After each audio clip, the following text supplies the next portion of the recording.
কমিটির সম্মানিত সভাপতি আমাদের মাননীয় স্বরাষ্ট্রমন্ত্রী জনাব সালাউদ্দিন আহমেদ, এই কমিটির প্রথম যাত্রায় আমরা কিছু দিক নির্দেশনামূলক সিদ্ধান্ত নিয়েছি কিভাবে আমরা আগামী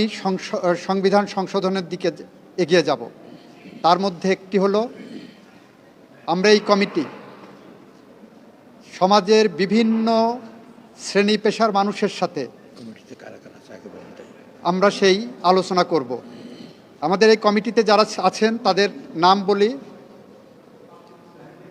কমিটিতে আছেন আমাদের সভাপতি হিসাবে মাননীয় স্বরাষ্ট্রমন্ত্রী জনাব সালাউদ্দিন আহমেদ, আমাদের চিফ হুইপ জনাব নুরুল ইসলাম মনি সাহেব, আমাদের মাননীয় সংসদ সদস্য অ্যাডভোকেট জয়নাল আবেদিন সাহেব, আমাদের মাননীয় সংসদ সদস্য আন্তালিব রহমান পার্থ সাহেব, আমাদের মাননীয় প্রতিমন্ত্রী এবং সংসদ সদস্য জুনায়েদ সাকি সাহেব, ভিপি নূর সাহেব, ব্যারিস্টার মীর হেলাল উদ্দিন সাহেব, ফারজানা শারমিন পুতুল, ব্যারিস্টার শাকিলা ফারজানা, রুবেল সাহেব এবং আরও একজন অলিউল্লাহ সাহেব আমাদের এই কমিটির সদস্য। আমরা সিদ্ধান্ত নিয়েছি আমরা শহীদ পরিবারের সদস্যদের সাথে কথা বলবো, জুলাই যোদ্ধাদের সাথে কথা বলবো, বৈষম্য বিরোধী আন্দোলনে যারা সংগ্রাম করেছেন তাদের সাথে কথা বলবো, বিভিন্ন শ্রেণী পেশার মানুষের সাথে কথা বলবো, সাংবাদিকদের সাথে কথা বলবো, সুপ্রিম কোর্ট আইনজীবী সমিতির সাথে কথা বলবো, রিটায়ার্ড বিচারকদের সাথে কথা বলবো, প্রেস ক্লাবের সাথে কথা বলবো, বিভিন্ন স্টেক হোল্ডারদের সাথে কথা বলবো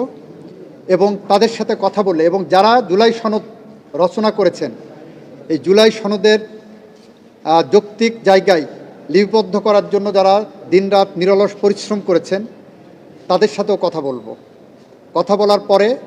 আইনি প্রক্রিয়ায়, সাংবিধানিক প্রক্রিয়ায় 17 সদস্য বিশিষ্ট কমিটির মধ্যে 7 জন বিএনপির দলীয় সংসদ সদস্য, 4 জন সংসদে প্রতিনিধিত্ব করে এমন রাজনৈতিক দলের সদস্যবৃন্দ যেমন জুনায়েদ সাকি সাহেব, ভিপি নূর সাহেবরা আছেন, আন্তালিব রহমান পার্থ সাহেবরা আছেন, 1 জন সংসদ সদস্য স্বতন্ত্র থেকে অলিউল্লাহ সাহেব একটা রাজনৈতিক দলের প্রতিনিধিত্ব করেন, 5 জন ওখান থেকে, সুতরাং 7, 5, 12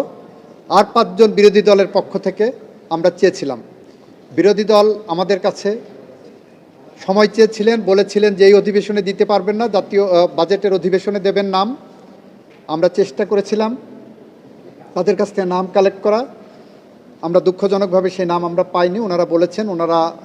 এই প্রক্রিয়ায় থাকবেন না। তারপরেও আমরা বলেছি, জাতীয় সংসদেও বলেছি, এখনও বলছি, আমাদের মাননীয় প্রধানমন্ত্রীর নির্দেশনা, ওনাদের যে 5টা নাম যখন দেবেন তখন এই কমিটির অন্তর্ভুক্ত করতে আমরা অঙ্গীকারবদ্ধ। আমরা চাই জুলাই সনদকে সামনে রেখে জুলাইয়ের চেতনাকে বাস্তবায়ন করার জন্য, জুলাই সনদের প্রতিটি অনুচ্ছেদকে অক্ষরে অক্ষরে পালন করার জন্য আমরা একটি সংশোধনী প্রস্তাব নিয়ে আসবো এই সংসদে, যে প্রস্তাবের মধ্য দিয়ে জুলাই শহীদদের স্বপ্নের বাংলাদেশের একটি বাস্তবায়ন হবে।